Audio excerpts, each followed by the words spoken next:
čekaj.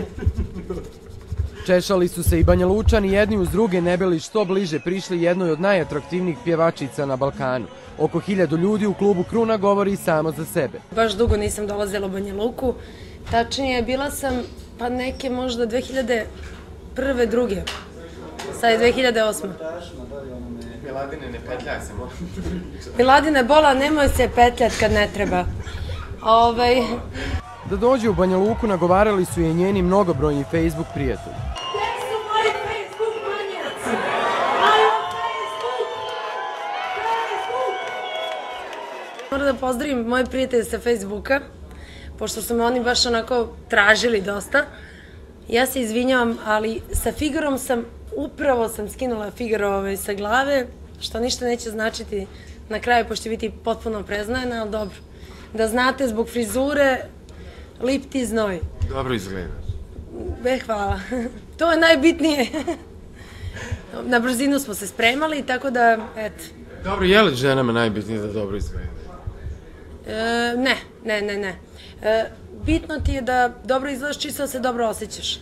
Pošto si žena. Inače, mislim da i muškarac svaki hoće dobro da se osjeća, tako da... Zbog sceni je zamalo da nam ispadne kamera, odnosno našem snimatelju koji je danima u šoku. Evo i zbog čega.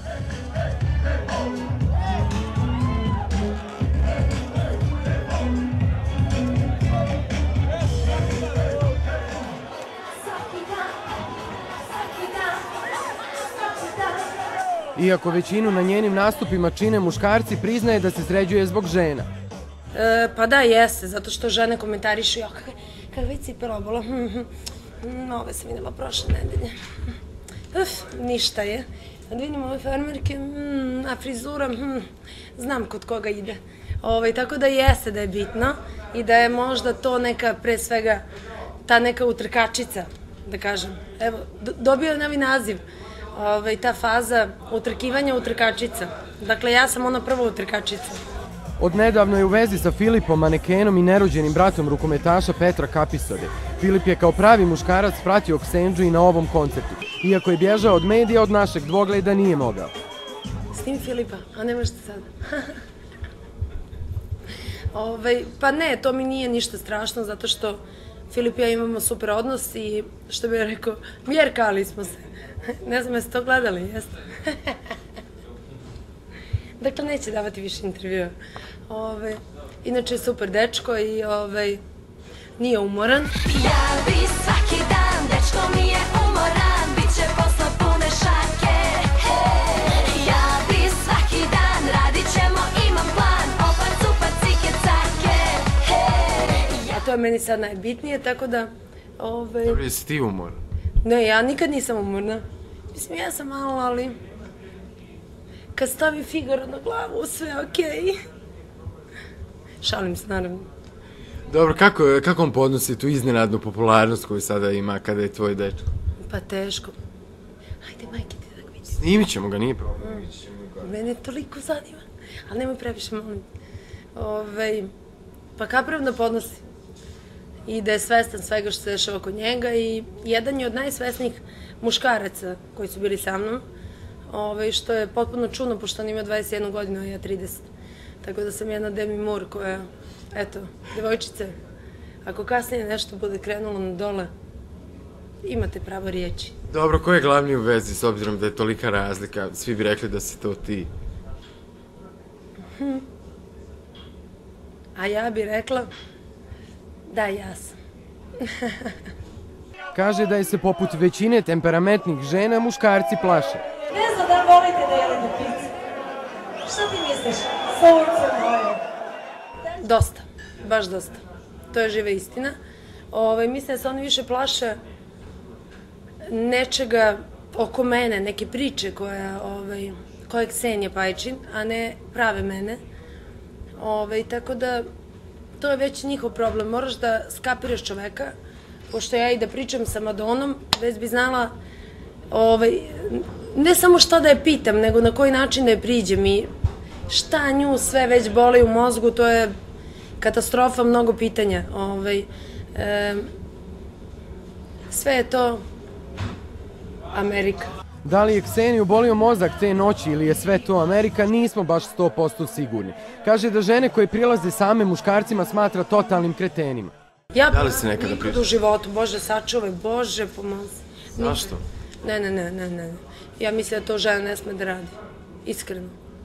Evo, najiskrenije mislim da žena nema potrebe to da radi. Ako je muškarac okej, ako je, mislim, nisi džaba muško. Dakle, vi sve boljke više podnosite kao, osim što mi rađamo i sve to.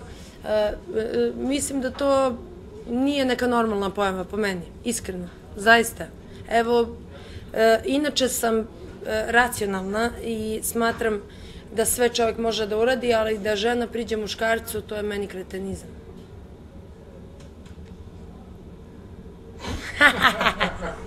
Pod kretenima svrstava i one koleginice koji izgledaju kao da su ih bumbari izujedali, a u javnosti na pitanje o odlasku kod plastičara prevrću očima.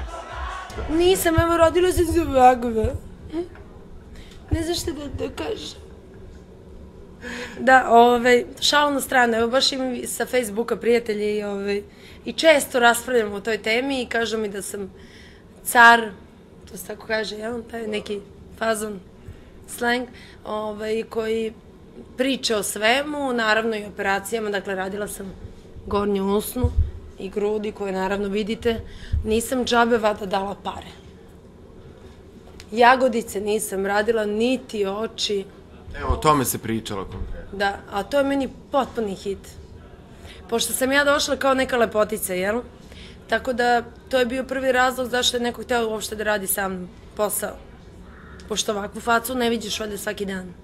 Ja bi... Ali ne vidiš i svaki dan. Tako da, glupo je priča o tome. Dakle, moja faca, hvala mojoj majici, mom ocu. Moja majka je prelepa jedna žena i možda bolje da nju vidite pa onda sudite o tim jagodicama i svemu ostalom. Dakle, nisu, jagodice su moje. Evo, ne znam da li sme da se udara silikonska jagodica. Ja kapiram da ne sme, moja može. Ovo su te jedinstvene.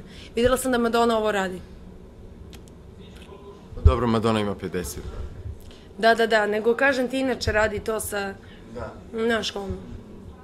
Meni je skroz cool, pošto ja to imam. Dobro, koliko si platila grudi operaciju, ako nije tako? Jo, ne sećam se, to je bilo 2006. 5. Da, ali tad sam imala, mislim, 27 godina, tako da, mislim da svaka devojka, sad šalu sve ovo na stranu, treba da proživi svoje detinjstvo i mladost i sve godine koje treba da proživi, pa onda odlučiš da li ti je to baš neki hir koji trebaš da uradiš ili nije neki hir.